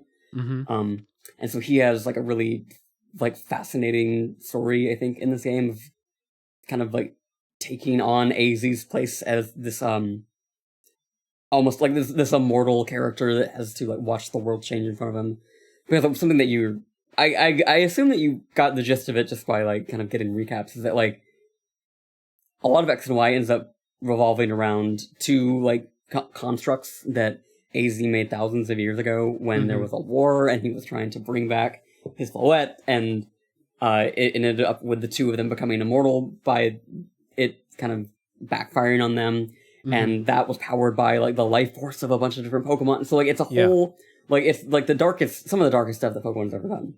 What I really like about ZA is that it's like one character trying to redeem himself for what he did, and then we're in the Florida territory dying for it, and then another character who wanted to use that same technology for his own uses, and then him kind of being like left to shoulder the burden now. So it's like this very circular sort of like a thing that's going on between them, and it's not really talked much about in ZA, but Lysander is like long like a long descendant of AZ through like his brother. Okay. And so it's kind of just this family's legacy continues to be in destruction, and then like having to live a long life to redeem it. Mm-hmm. So I think that idea of AZ, I got AZZAL, all this stuff in my head. AZ, building that super weapon basically to try and bring his dead Pokemon back to life. And the cost of that being like, where you got that life force has to come from somewhere, and it's coming from all these other Pokemon in the area. And that kind of like that exploration of like grief and stuff like that in the Pokemon world, not often explored, not explored enough. I feel like when it's like Pokemon's always been about like this loving relationship between trainer and Pokemon, analogous to like people and their pets, basically. But pets don't live forever, and Pokemon, I guess, don't live forever. Or like on the other side, the people don't live forever. Like Red and Blue had Lavender Town kind of built around this like simple idea, not really explored a whole lot. But that's always been something that like, if we have these like really strong relationships between people and Pokemon, then let's explore those relationships and like what happens when someone goes through grief and they have the means to build this thing, right? And so I think that's cool, a very interesting thing to think about. And then you have the thing where Floette, like, correct me if I'm wrong, but Floette like came back to life, saw the cost of what happened, and then abandoned AZ for 3,000 years. That's, I mean, he did a bad thing, but that's got to feel bad to bring your loved one back to life and have them be like, hey man, that was fucked up what you did. Mhm. Sorry, I'm not going to stick around. Again, things that can be explored in Pokemon stories. This world is, they may not have planned to answer these questions, but the world is Right. rich with questions to be explored for sure. Yeah, 100%. Now, this is where I'm not super clear. Is that the same super weapon that's in the tower that's being... No, so it's a weird thing because like Angie, as like described as in the Prism Tower, it's like Yeah. supposed to be the opposite. Like it has the opposite effect. It's supposed to have been like the ultimate like life giving force, and then, but it also like as you see at the very beginning of the game, like it's like erupting like mega energy that is causing on Pokemon to go rogue.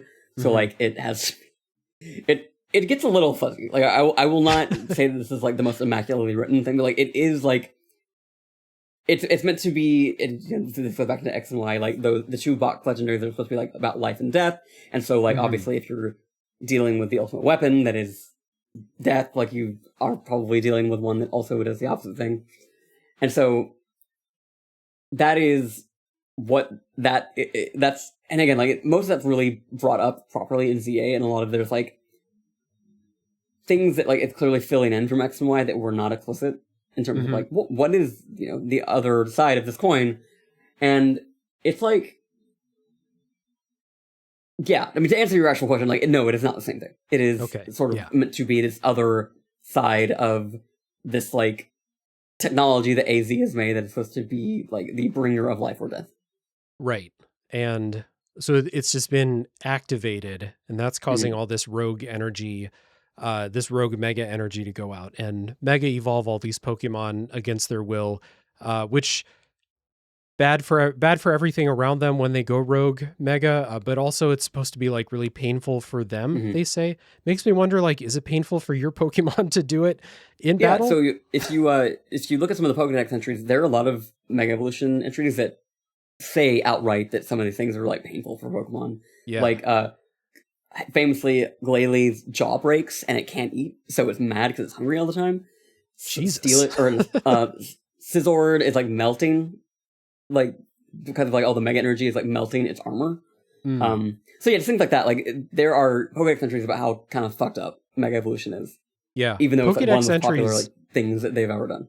Yeah, Pokédex entries have always been where, like, again, some of those questions or things that provide more questions, but some of the most like creative writing and world building has always lived in Pokédex entries. And then it kind of falls apart if you're like, how are all of these things existing at the same place? But they're really interesting to read.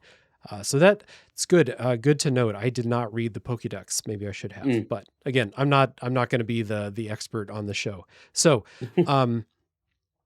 the redemption arc of Team Flare, of these people who are like trying to find their place in society. The main two ones are the ones who run the cafe that you hang out at, roasting their coffee beans with Charizard, I think, which is kind of fun. Did that redemption arc, then, is that something you connected with as someone who played X and Y? Yeah, I think there's something, because like there are a lot of like grunts in, you know, the villainous teams in these games that never really get to be more than just like extensions of their leader. And so there's actually like, you know, there are the two at the coffee shop, but Mabel actually, which I don't, you met her and then she talks about how she used to be on Team Flare, and so she was like one of the one of like the actual like named agents that you battle in X and Y. The professor, right? Yeah. And it works for me because like I think if you're gonna have a story about a city, like you need to, and a city where some crazy things happened in the last game, I think you do need to be reckoning with like how everyone is recovering from that fallout. And especially if you're going to bring back Lysander, and he's going to be he's amnesiac to some degree, so like he's not necessarily feeling the full weight of everything he's done, so like, you're going to have these characters that are putting that all in front of not just him, but like the player. So like you understand this, because Lysander has forgotten doesn't mean that the world has. It doesn't mean that everyone that like believed in him at one point has suddenly just like moved on with their life. Right. And you also have like the element of the professor, like the scientist Mabel, who's the fact that she used to be in Team Flare is a secret, and she's like, I was told to go do this as like a punishment. Like, this is my thing I have to do now. But it's a secret that I used to be in Team Flare. You have the people at the cafe who, I don't think they're telling people that they used to be part of it. And then you have like the area where the lab is, which I assume was a Team Flare base or something like that in X and Y, is in this abandoned storefront, basically. So you have all these people with like this legacy, the consequences of like choices they made, but they got into it maybe without clear ideas of what exactly they were getting into or something like that. The game doesn't like fully explore that stuff, but it's like interesting to think about, like, how do these people live? They didn't have Nuremberg trials after the events of X and Y. So how do these people live in the city? And the answer is in secret, basically. Yeah. The closest thing to it, I think, is actually Gold and Silver, where, you have Team Rocket that's kind of just like looking for a purpose again after Giovanni just bailed. And that's, their whole thing in Gold and Silver is that they're trying to bring it back, but like they feel kind of like listless and ultimately end up, completely dissolving by the end, because they're just like, this, what are we even doing here at this point? Like, we don't have a goal here. Like, we were clinging onto this thing because it is all we've ever known. And so, again, like in the years since, where things like Team Yell have happened, and you don't really get as many sort of like almost like again, like Pokemon can be very dark. It can be very adult. It can be very introspective when it wants to be.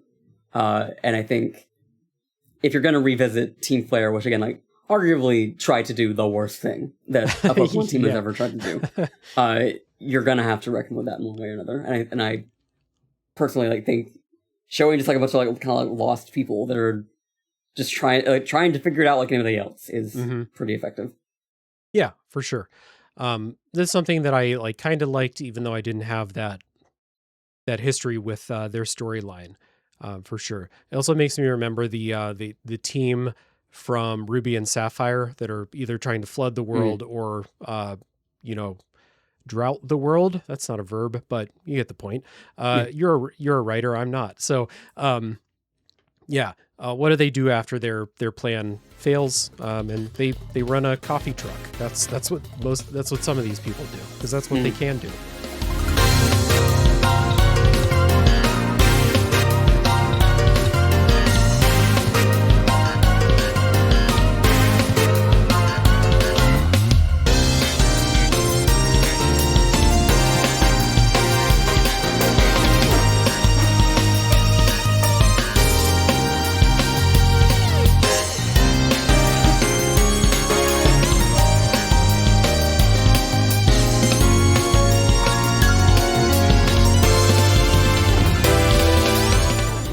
I think this is really cool actually later in the game when, the prison tower starts to activate basically.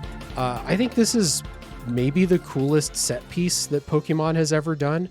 When the city gets like overrun with these like vines and roots from this, it's Floette, right? That gets like corrupted by the tower. Really, really cool. And we didn't talk about this earlier. It's kind of a talking point. We don't have to, spend a half hour on it or anything, but like, do you think that this ending set piece or some of like the bigger moments in the game are harmed by the fact there's no voice acting? Yes. I think part of the issue is probably like Game Freak as a company does not have that sort of pipeline built within itself because it never had voice acting in this game. Yeah. So I think like there's like a whole business meeting that probably has to happen about them integrating that into their games. But that's one of the few times where I'm like, $1 billion company, most profitable thing in the world. Like y'all, if y'all really wanted to do this, you could. I just think it's one of those things where I think Game Freak is still like, in spite of the empire around Pokemon, Game Freak is still like a fairly small company, and I don't think they want to get bigger.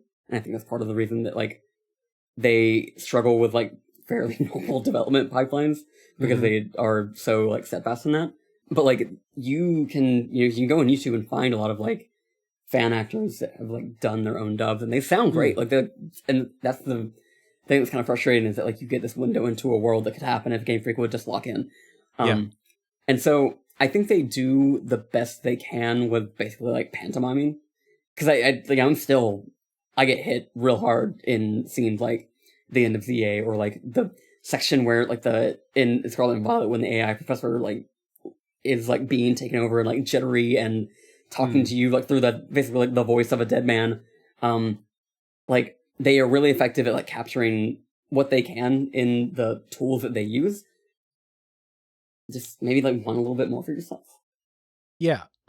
I agree. I'm generally like not a person who's like, I wish every game had voice acting. Sure. And I do think there are some games that I've played where I think they would be better without the voice acting that they have. But it's something about like the scale of what happens here and like the immediacy of the situation where like the city is being overturned and they're doing some cool set piece stuff that they don't often do. And then your characters are, like you said, pantomiming at each other. I'm like, I kind of wish someone would be yelling right now to kind of add a little bit to this moment. But it was cool seeing the city get overrun.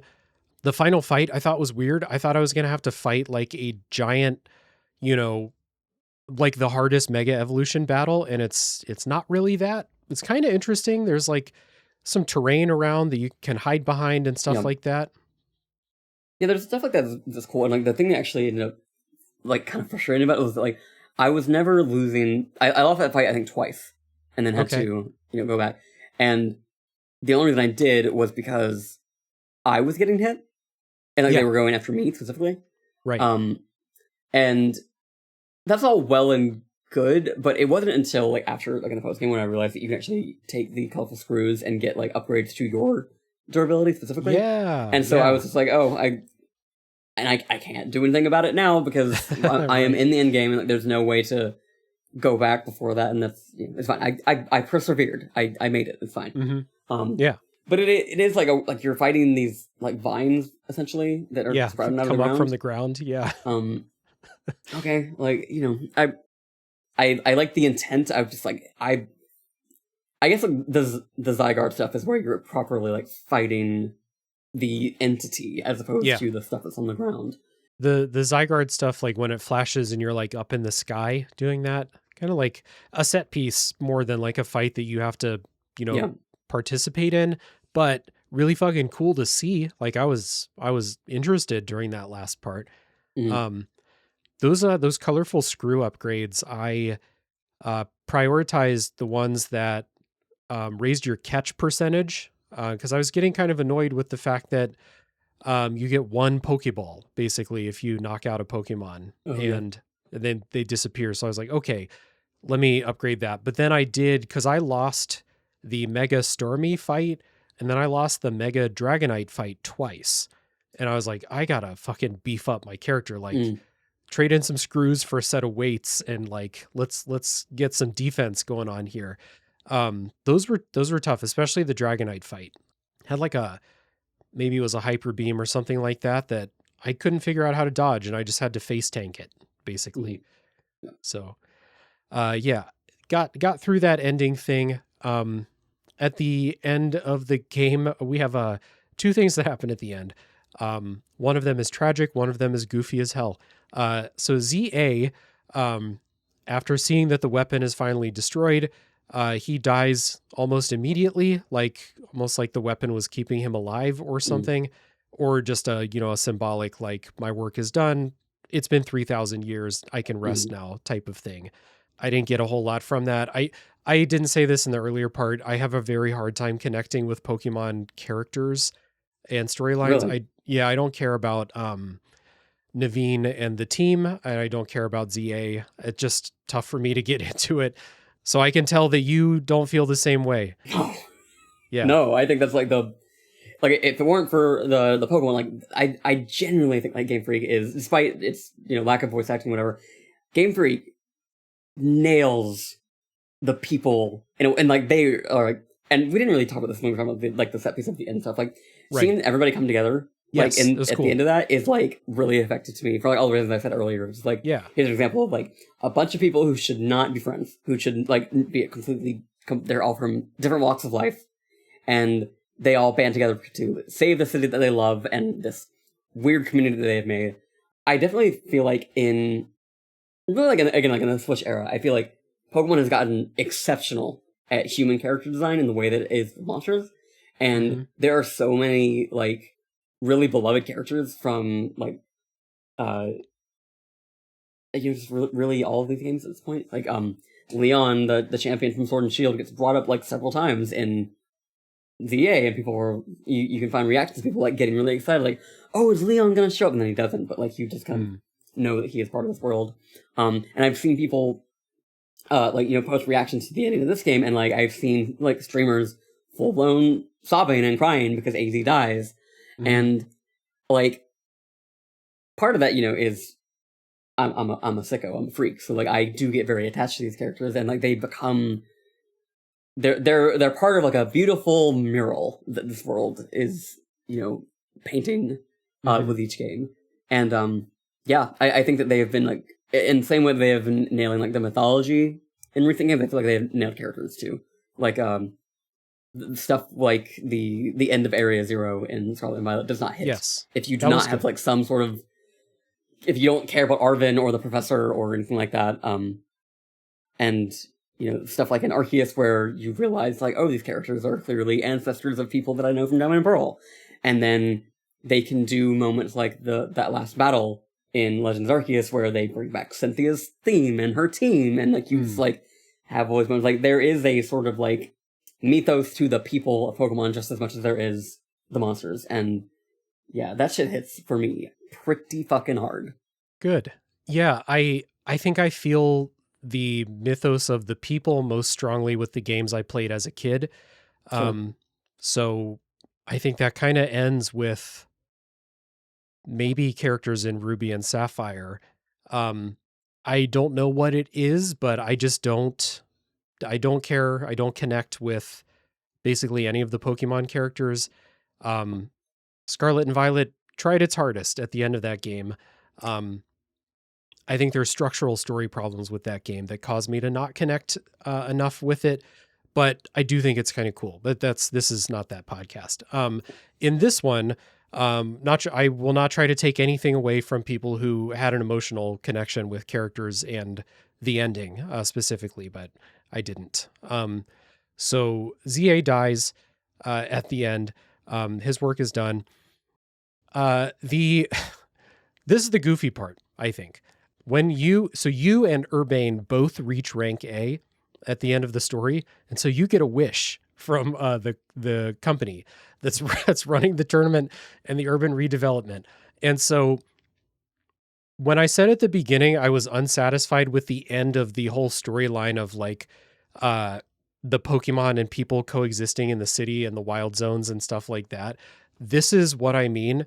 Their wish is not to like do better, get more funding in, revamp the plan, or anything like. Their wish is to keep the tournament going, and so that's their excuse to get the post-game grind for more tournament levels and stuff like that. So both of them wish for the same thing. You get two wishes, people. You don't have to wish for the same thing together, but they do. That's what I meant when I was unsatisfied with like the resolution of that. But I do think like the actual resolution of the storyline of the characters or the people in the city and the Pokemon is unresolved because the situation is fucked. Like they tried an idea and it's just not, it doesn't work. So, yeah. Which, maybe Mega Dimension will address that. But I also like the weird thing about like Pokemon DLC is that like the Scarlet and Violet specifically was very funny to me because like the ending of Scarlet and Violet is explosive and incredible and like shit that if I had played as a child would completely change my brain chemistry. And then the DLC just like doesn't really mess with it the DLC much. has one of the worst stories I think I've ever experienced in a video game in that DLC. But yeah, it's just like I want if it weren't for the knowledge that Mega Raichu is coming in 6 days as of this recording, I would be like slightly wary of this DLC.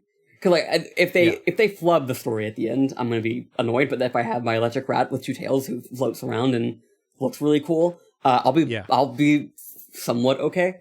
But it is like a weird thing of like the fascination. The thing again, like I wrote this in my review. Like I am fascinated by the fact that like everyone is so clearly not down with what's gone on in Lumiose City in CA.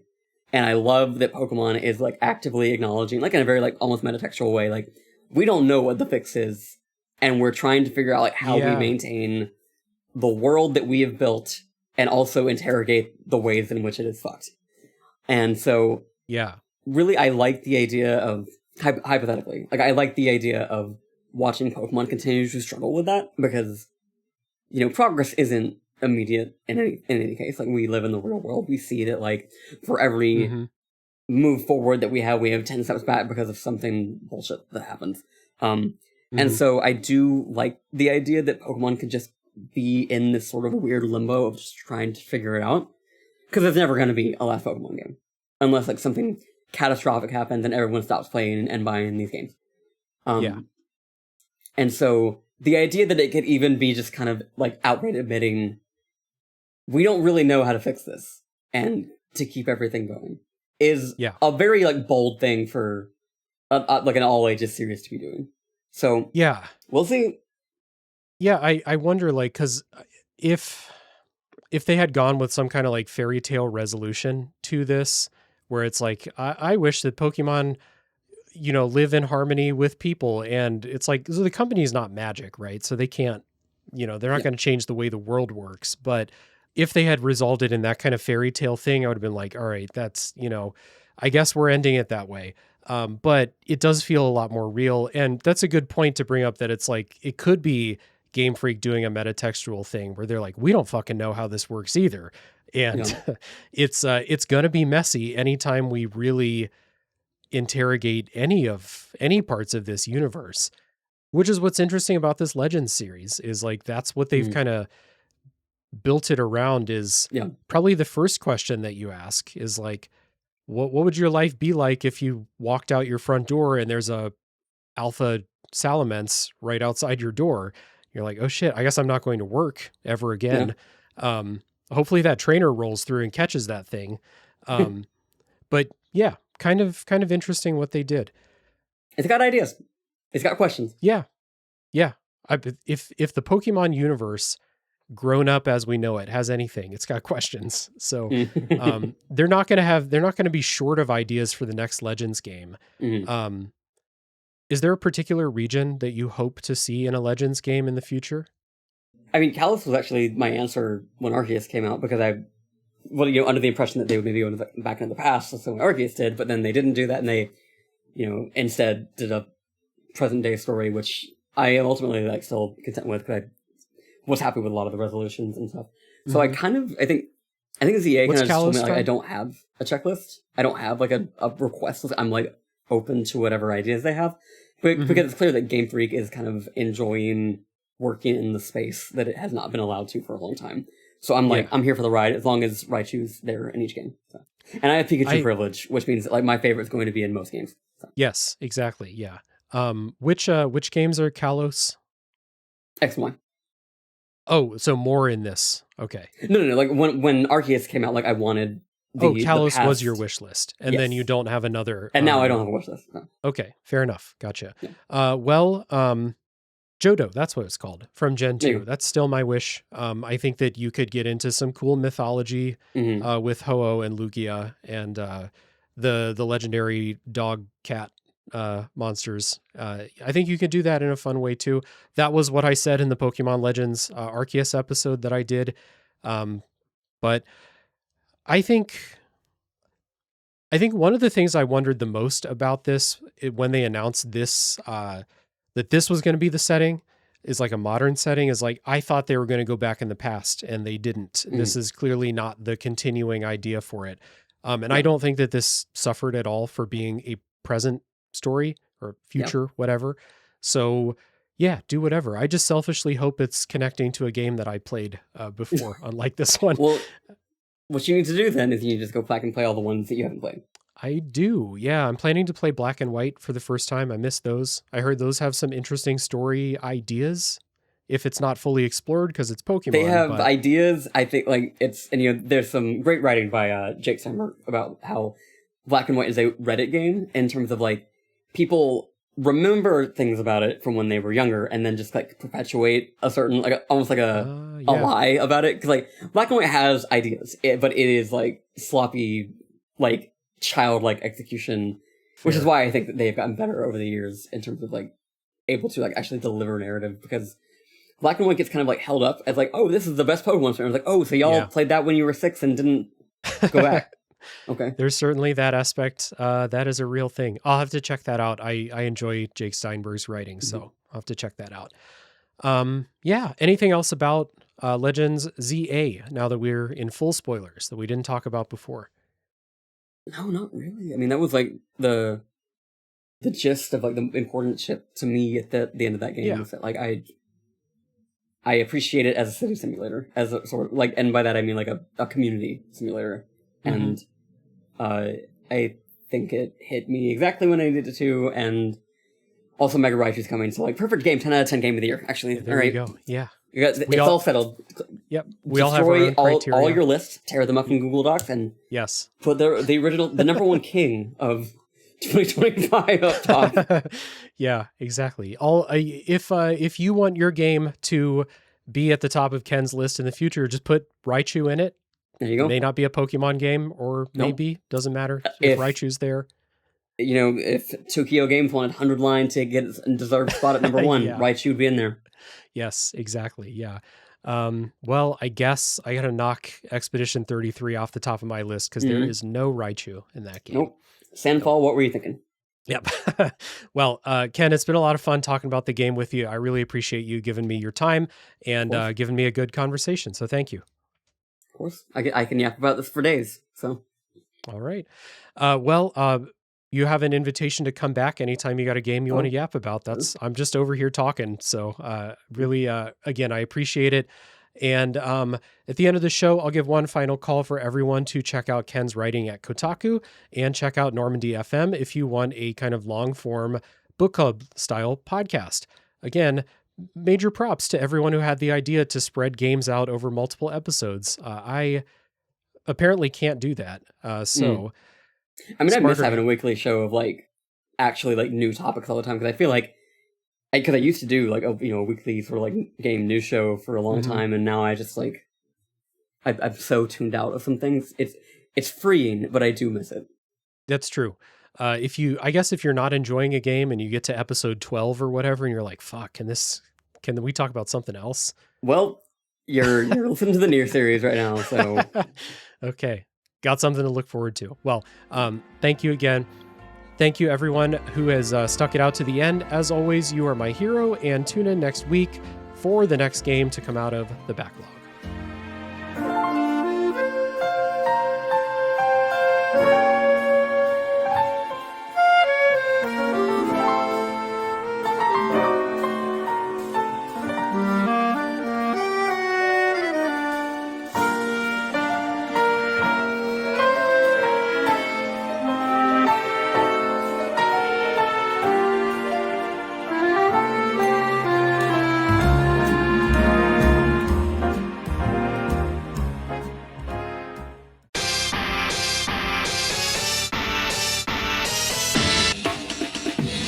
Listen to Flashback 64, the chronological Nintendo 64 podcast. Hosts Gooey, McKenna, and friends flashback to the 90s and early 2000s with a look at the Nintendo 64's catalog and its contemporary cultural and historical context. Starting with the console's launch titles and proceeding in release order, we discuss classics like GoldenEye, Super Mario 64, and Star Fox 64, as well as some not-so-beloved games, lesser-known titles, and everything in between. Along with game-specific deep dives, we also cover other bits of pop culture from the time, like films, music, and more. Subscribe wherever you get your podcasts.